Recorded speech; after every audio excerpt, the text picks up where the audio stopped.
ముఖ్యంగా పోలీసులను అడుగుతున్నాను.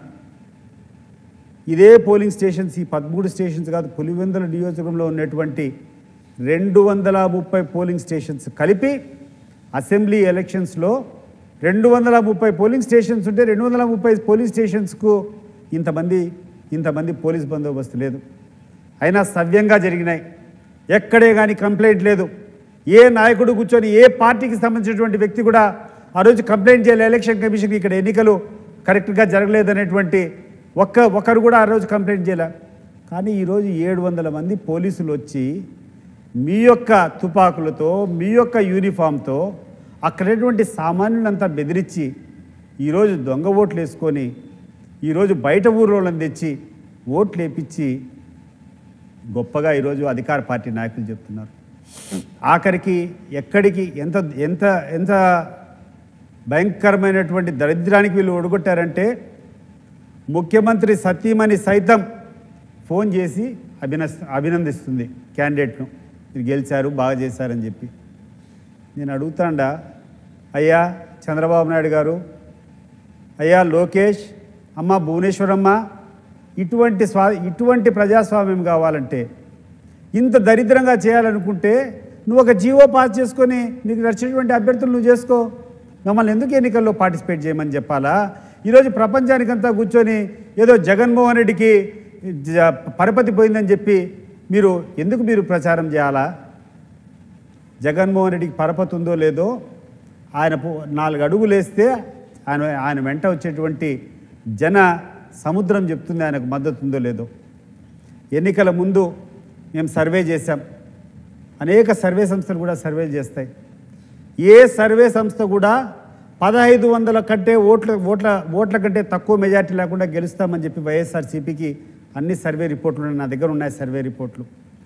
1500 అధ్వానంగా ఇచ్చేటువంటి సర్వే 1500, మ్యాక్సిమం ఇచ్చేటువంటి సర్వే 3500 ఓట్లు.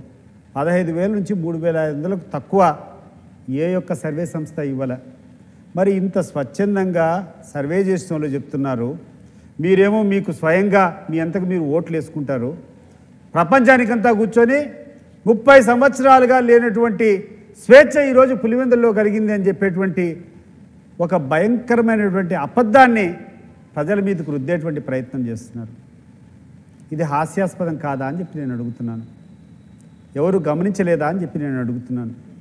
ఇవన్నీ పక్కన పెట్టండి. అనేక ఛానల్స్లో ఆ రోజు ఒంటిమిట్టలో జరిగినటువంటి పరిస్థితి, ఒక ఊర్లో ఒక మంత్రి స్వయంగా ఉండి ఏజెంట్ను బయటికి తీసుకొని వచ్చి నిర్దాక్షిణ్యంగా కొట్టుకుంటూ తన్నుకుంటూ చొక్కా దించేసి రోడ్డు మీదకి ఈడ్చుకొని వచ్చినటువంటి క్లిప్పింగ్స్ మనం వీడియోలని చూడలేదా అని చెప్పి అడుగుతున్నాను. అదే ఒంటిమిట్టలో.